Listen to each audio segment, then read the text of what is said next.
ಪತ್ರಕರ್ತ ರಾಮಾಂಜಪ್ಪನವರ ಹಲ್ಲೆಯನ್ನ ಖಂಡಿಸಿ ಪಾವಗಡ ತಾಲೂಕಿನ ಪತ್ರಕರ್ತರ ಸಂಘಟನೆಗಳು, ದಲಿತ ಪರ ಸಂಘಟನೆಗಳು, ಶ್ರೀರಾಮ ಸೇನೆ, ತಾಲೂಕು ಕುರುಬ ಸಮಾಜ ಸೇರಿದಂತೆ ವಿವಿಧ ಪ್ರಗತಿಪರ ಸಂಘಟನೆಗಳು ಪ್ರತಿಭಟನೆ ನಡೆಸಿದ್ದಾರೆ. ಪಟ್ಟಣದ ಐಬಿಯಿಂದ ಪ್ರತಿಭಟನಾ ರ್ಯಾಲಿ ನಡೆಸಿದ ಪ್ರತಿಭಟನಾಕಾರರು ಡಾಕ್ಟರ್ ಬಿಆರ್ ಅಂಬೇಡ್ಕರ್ ವೃತ್ತದಲ್ಲಿ ಅಂಬೇಡ್ಕರ್ ಪ್ರತಿಮೆಗೆ ಮಾಲಾರ್ಪಣೆ ಮಾಡಿ ಪಟ್ಟಣದ ಶನಿ ಮಹಾತ್ಮ ದೇವಾಲಯದ ಬಳಿ ಮಾನವ ಸರಪಳಿ ನಿರ್ಮಿಸಿ ನ್ಯಾಯಕ್ಕಾಗಿ ಘೋಷಣೆಗಳನ್ನು ಕೂಗಿದ್ರು. ಪಾವಗಡ ಪಟ್ಟಣ ಪೊಲೀಸ್ ಠಾಣೆಗೆ ತೆರಳಿದ ಪ್ರತಿಭಟನಾಕಾರರು ಪತ್ರಕರ್ತರಿಗೆ ಸೂಕ್ತ ರಕ್ಷಣೆ ಹಾಗೂ ಆರೋಪಿಗಳಿಗೆ ಕಠಿಣ ಶಿಕ್ಷೆ ವಿಧಿಸಬೇಕು ಎಂದು ಪೊಲೀಸ್ ನಿರೀಕ್ಷಕರಿಗೆ ಮನವಿ ಸಲ್ಲಿಸಿದರು.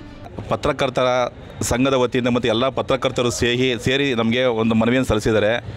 ನಿನ್ನೆ ಏನು ಒಬ್ಬ ಪತ್ರಕರ್ತರ ಮೇಲೆ ನಿನ್ನೆ ಹಲ್ಲೆ ನಡೆದಿದೆ, ಅದರ ಬಗ್ಗೆ ನಮಗೆ ಮನವಿ ಸಲ್ಲಿಸಿದ್ದಾರೆ. ತಾವೇನು ಮನವಿ ಸಲ್ಲಿಸಿದ್ರ ಸದರಿ ಮನವಿ ನಾನು ಮೊನ್ನೆ ಜಿಲ್ಲಾಧಿಕಾರಿಗೆ ಕಳಿಸ್ಕೊಡ್ತೀನಿ. ಒಂದು ವಿಷಯ ಆದರೆ ಇಂಥ ಘಟನೆಗಳು ಮರುಕಳಿಸಬಾರ್ದು. ಯಾಕೆಂದರೆ ಯಾರೇ ಆಗಲಿ ಸಮಾಜದಲ್ಲಿ ಯಾರೂ ಸಹ ಕಾನೂನನ್ನು ಕೈಗೆತ್ಕೋಬಾರ್ದು. ಬಟ್ ಇದು ಘಟನೆ ನಡೆದಿರೋದು ದುರದೃಷ್ಟಕರ ಅಂತ ನನ್ನ ಸ್ವಂತ ಅಭಿಪ್ರಾಯ. ಮುಂದಿನ ದಿನಗಳಲ್ಲಿ ಯಾವುದೇ ರೀತಿಯಾಗಿ ಇಂಥ ಘಟನೆಗಳು ನಡೀಬಾರ್ದು. ಈಗಾಗಲೇ ವಿಷಯ ತಿಳಿದ ತಕ್ಷಣ ಸಂಬಂಧಪಟ್ಟ ಪೊಲೀಸರು ಎಲ್ಲರೂ ಅರೆಸ್ಟ್ ಮಾಡಿ ಆಗಾಗಲೇ ಕಾನೂನು ಕ್ರಮ ಕೈಗೊಂಡಿದ್ದಾರೆ.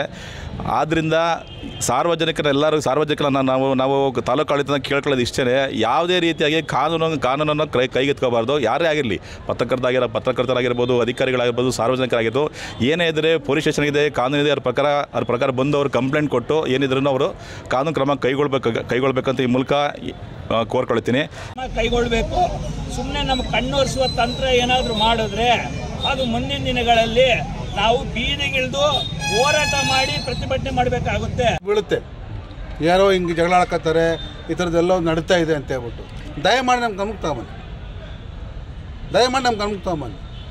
ನಮ್ಮದು ಏನಿದೆ ನಾವು ಮುಂದೆ ಕ್ರಮ ಜರುಗಿಸ್ತೀವಿ. ನಾವು ಇಂಥ ಘಟನೆಗಳನ್ನು ಮರುಕಳಿಸದಂತೆ 100% ನಾವು ರಕ್ಷಣೆ ಕೊಡ್ತೀವಿ, ಅದನ್ನು ತಡಿತೀವಿ.